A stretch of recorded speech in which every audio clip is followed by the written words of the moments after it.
प्रश्न 41। प्रजातंत्र शासन प्रणाली के कोई दो गुण तथा दो दोष बताएं। उत्तर। प्रजातंत्र शासन प्रणाली के गुण। 1। जनमत का महत्व। शासन में प्रत्येक की आवाज बराबर रहती है। प्रत्येक व्यक्ति को यह विश्वास होता है कि सरकार के निर्माण में उसका भी हौंत है। लावेल के शब्दों में, पूर्ण प्रजातंत्र में कोई यह शिकायत नहीं कर सकता कि उसकी सुनवाई नहीं हुई। 2। सार्वजनिक कल्याण। प्रजातंत्र का प्रथम लक्ष्य सार्वजनिक कल्याण है, क्योंकि प्रजातंत्र जनता के लिए शासन है। इसमें किसी वर्ग विशेष के लिए नहीं अपितु संपूर्ण समाज के लिए कार्य किया जाता है। चूंकि जनता के प्रतिनिधि कानून बनाते हैं और उन कानूनों का उन्हें स्वयं भी पालन करना होता है, अतः वे अनुचित अथवा अन्यायपूर्ण कानून नहीं बनाते। वे ये भी जानते हैं कि tomorrow is the election day. प्रजातंत्र शासन प्रणाली के दोष। 1। स्थायित्व का अभाव। प्रजातंत्र जनमत पर आधारित होता है जो बदलता रहता है, अतः प्रजातंत्र सरकारें अल्पकालीन सिद्ध होती हैं। बहुदलीय प्रणाली में तो सरकारें आए दिन बदलती रहती हैं।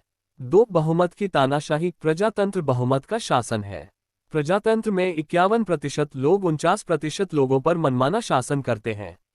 अल्पमत की अच्छी बातों पर भी ध्यान नहीं दिया जाता। प्रश्न 42। प्रजातंत्र की सफलता के लिए आवश्यक शर्तें बताएं। उत्तर। प्रजातंत्र की सफलता के लिए आवश्यक शर्तें। 1। लिखित संविधान हो। 2। शिक्षित एवं जागरूक जनता हो। 3। उच्च कोटि का नैतिक चरित्र हो। 4। सहिष्णुता की भावना विद्यमान हो। 5। सुसंगठित राजनीतिक दल हो। 6। आर्थिक स्वतंत्रता तथा समानता हो। 7। समाज के सभी व्यक्ति समान हो। 8। स्वतंत्र न्यायपालिका की व्यवस्था हो। 9। स्वस्थ जनमत निर्माण के साधन उपलब्ध हो। 10। स्थानीय स्वशासन प्रणाली हो। एवं 11। सत्ता का विकेंद्रीकरण हो। प्रश्न 43। अधिनायकवाद के कोई 3 गुण एवं 3 दोष बताएं। उत्तर। अधिनायक तंत्र के गुण। 1। मितव्ययी शासन। अधिनायक तंत्र बहुत कम खर्चीला शासन है।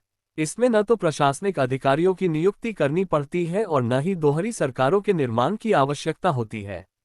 इसमें बार बार होने वाले चुनावों आदि के प्रबंध में धन का अपव्यय भी नहीं हो पाता है। 2। राष्ट्रीय भावना का जागर। अधिनायक तंत्र राष्ट्रीय भावना जागृत करने की दिशा में बहुत अधिक सहायक सिद्ध हुआ है। ना है। जर्मनी और इटली इसके प्रत्यक्ष प्रमाण हैं। 3। भ्रष्टाचार की संभावना नहीं। अधिनायक तंत्र के अंतर्गत शासक के भय के कारण प्रशासन में भ्रष्टाचार पनप नहीं पाता है, जबकि प्रजातंत्र में स्वयं नेता भ्रष्ट तथा भ्रष्टाचारियों के संरक्षक होते हैं।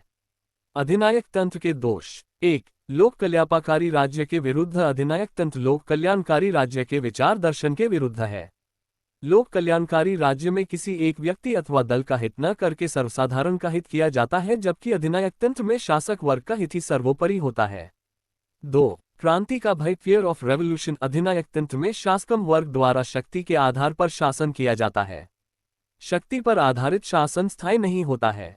इसके विरुद्ध क्रांति की संभावना सदैव बनी रहती है। ग्रीन का ये कथन बिल्कुल सत्य है। शक्ति नहीं इच्छा राज्य का आधार है। 3। अन्याय शासन। Injustice rule. अधिनायक तंत्र में न तो व्यक्ति के कोई अधिकार होते हैं और न ही शासक के विरुद्ध न्यायालय में जाने की स्वतंत्रता।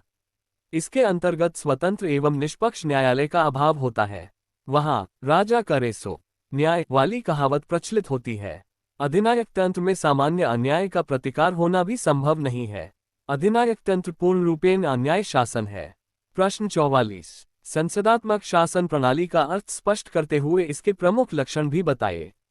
उत्तर। संसदात्मक शासन प्रणाली का अर्थ संसदीय शासन प्रणाली सरकार का वह रूप है जिसमें कार्यपालिका व्यवस्थापिका के प्रति उत्तरदायी होती है तथा कार्यपालिका व्यवस्थापिका की इच्छा पर्यंत तक ही अपने स्थान पर कार्य कर सकती है।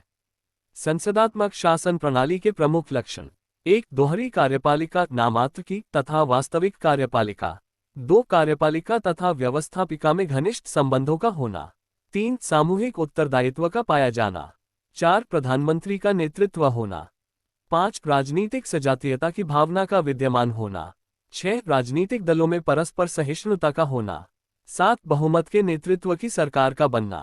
प्रश्न 45। संसदीय शासन प्रणाली के 4 गुण एवं 4 दोष लिखिए। उत्तर। संसदीय शासन प्रणाली के गुण। 1। लोकमत। राजनीतिक दल चुनाव के दौरान वायदे करते हैं तथा चुनाव जीतने के पश्चात जनता की इच्छाओं के अनुसार अधिकाधिक चलने का प्रयास तथा करते हैं।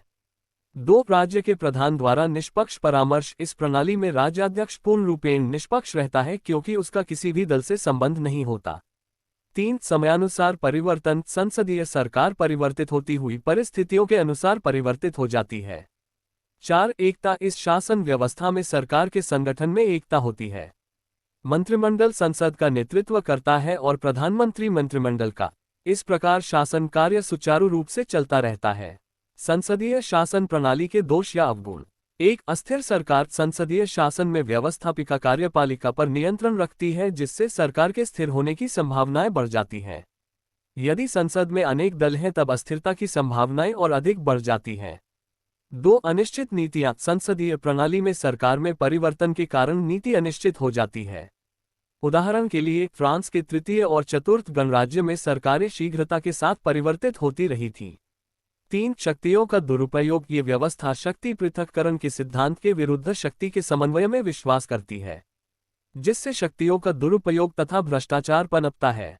4. मंत्रिमंडल की तानाशाही। निचले सदन में पूर्ण बहुमत होने की स्थिति में मंत्रिमंडल स्वेच्छाचारिता कर सकता है। वह सदन को भंग भी कर सकता है।